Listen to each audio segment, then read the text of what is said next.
Um, I just thought today I might share some insights with you around our farm here in the Hunter Valley.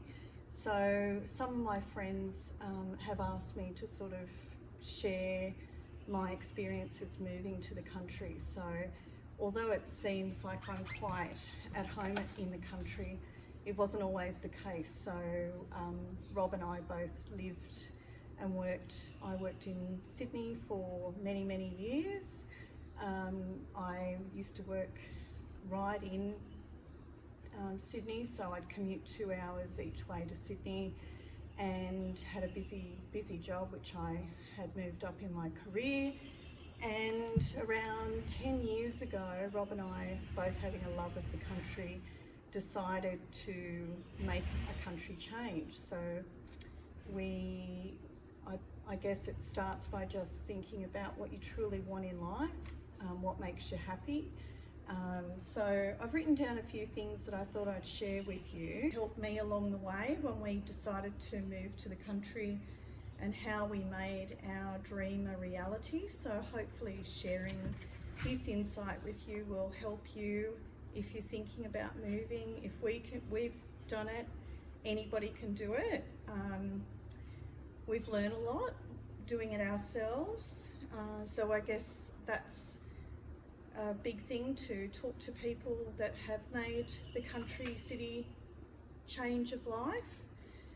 I guess it was easier for Rob and I because we both grew up. Rob used to work for a dairy farm when he was younger, and I grew up on a small hobby farm lot, so rode horses, and we both knew that we had that love of the country to start with. So basically we both had large homes. I guess just your normal, typical. My house was in a big estate. I had a beautiful home, well manicured lawns, but I was just realised that what made us really happy was our animals. So as you can see, we've got the border collies, but we have lots of farm animals here. So we both had that love of farming to want to make the change as well. So if one person loves farming and the other person doesn't, it's got to be a real balance. So we both love farm life. So some people would hate the life that we lead because it is hard work. People come out to the farm and say, oh, you've got such an idyllic life, and we do, but it's been a lot of hard work to get where we are, but we've loved it. So I guess you've got to think that happiness is not a destination.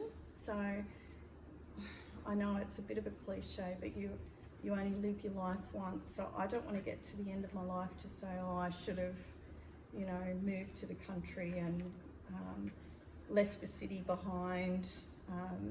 Someone said to me, weren't you scared that when you sold out of the city you wouldn't be able to get back in? And I said, well, no, because I don't want to go back to the city. I'm quite happy with my life now. So I guess I just wanted to share some insights with you. So obviously Rob and I, we love gardening and open space and the animals. Rob's out actually slashing at the moment. I can watch seeing the tractor and Red run around. He loves that, so he finds that really therapeutic. I have a love of horses, so we've got 6 horses, but also the dogs and gardening. So I've been able to establish like my gardens.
once you've decided that you want to buy a farm, the biggest thing you need to sort of work out is where you want to buy your farm. So we knew that we wanted to go north, being that my family is here, but also the position that we've picked is close to the city, so we're about 40 minutes out from the city and the water, so it was important for me to be close to the water. So I've got hair all over me. That's another thing, you can't be clean when you're at the farm. You have to have a love of dirt because, yeah, lots of dirt on the farm. So I guess the biggest thing that I sort of wanted to, and a lot of my friends from the city, they're like, you know, we just knew that we wanted a slower pace in life. We wanted to have more of a connection with our community. So often, and was the case when I had my home in the estate, you don't know your neighbours that are next door to you. So whereas in the country where we are here, we know all our neighbours really well. We're here to support them and they're here to support us, which is good. So there's sort of a stronger sense of community in the country, which is lovely. So we look out for each other.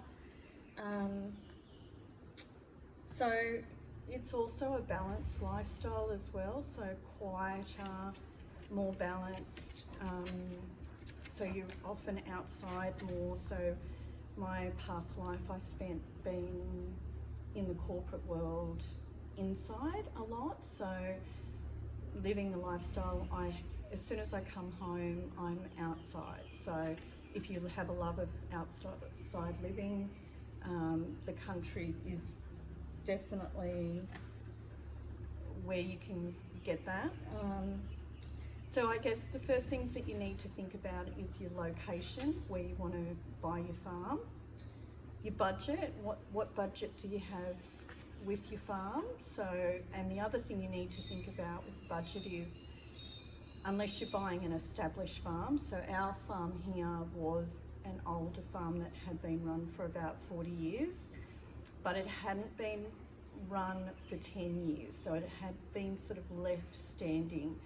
So all the fencing, there was no sheds or equipment. There was an old cattle crush which we've had to replace, so all of that costs money. So if you're buying an established farm, then you know everything's done. But if you haven't got the money to do that, you can, like we've done, do it over many years. So it's taken us around 10 years to get the farm the way it is at the moment.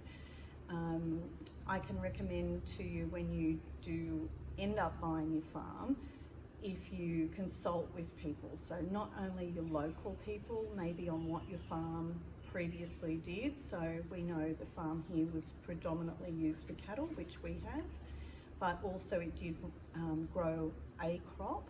So we're potentially looking at buying, growing a crop. So, however, you know, you've got your local council, and you've also, so you've got the planners at council that you can go and speak to on what you can and can't do on that property is also really useful before you purchase.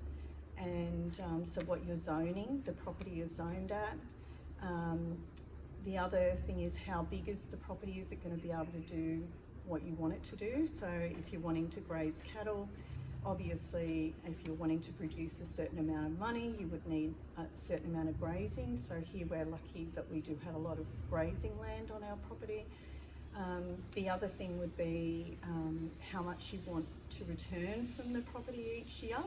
So is that property going to be able to give that to you? So if you want to be able to produce 30 calves a year, you have to be able to feed them. So you need to be able to produce enough grass, otherwise you're going to have to buy hay.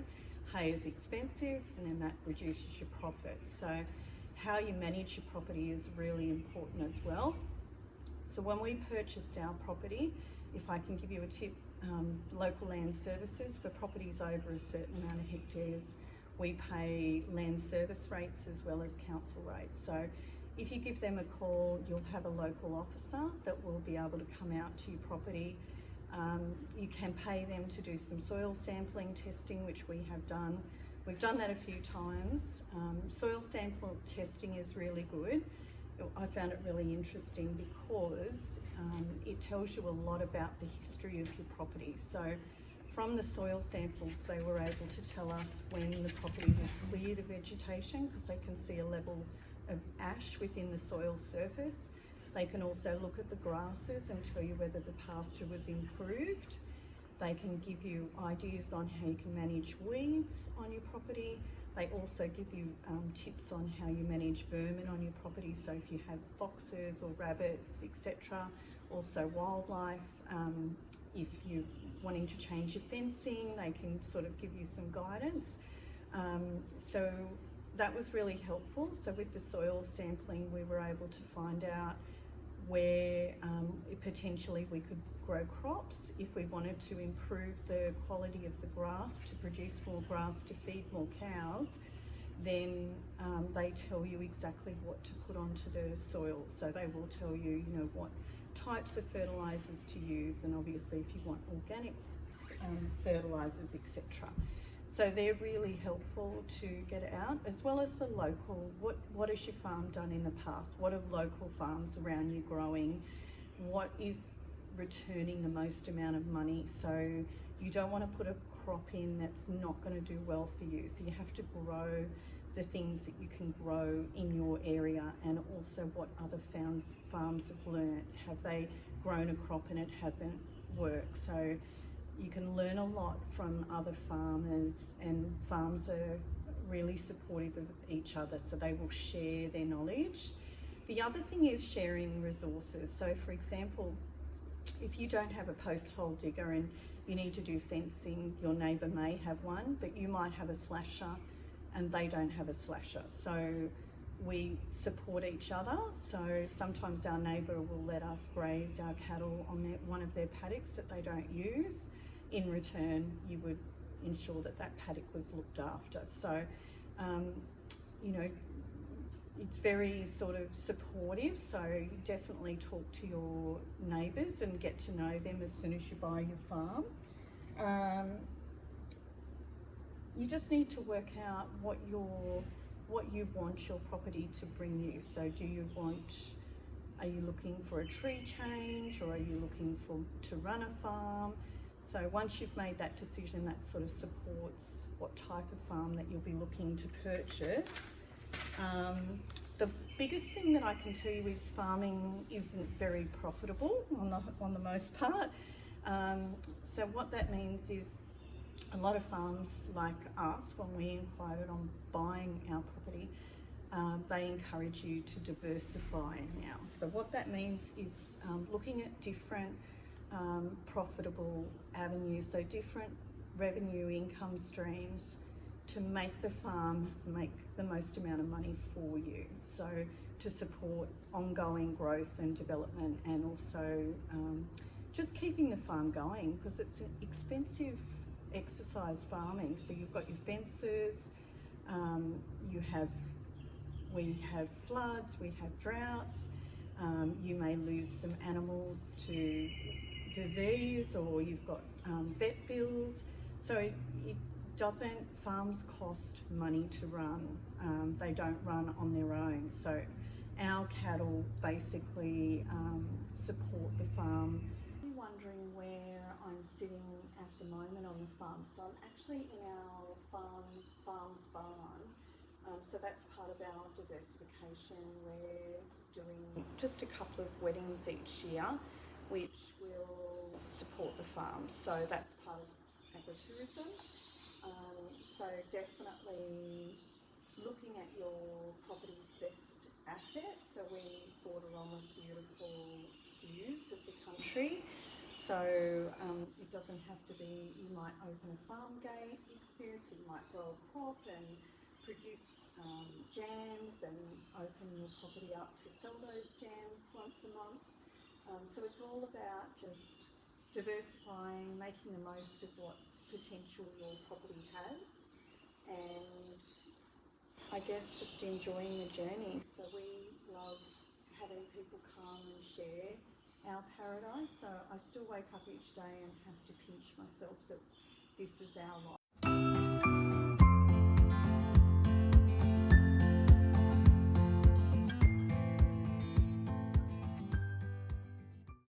So I guess the biggest things are,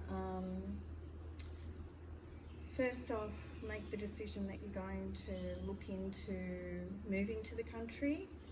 Look at where you want to buy, look at your budget, look at how you want to run the farm, how much do you need to make to be able to support yourself. So what are you going to do for an income when you come to the farm? Then investigate, obviously, look at realestate.com, look at the property market to see if it is feasible. Consult with people, like before you buy your property, ring the council that you're going to, ask them to speak to someone about the history of the property that you're looking to buy, what it's zoned at. Talk to the community once you decide to purchase your property. Make sure that you speak to your neighbours and get to know them. Go to community, join community groups, and just embrace the lifestyle. So once you do it, it can be rewarding, but you have to know that it is challenging to do. So you have to be committed to the task.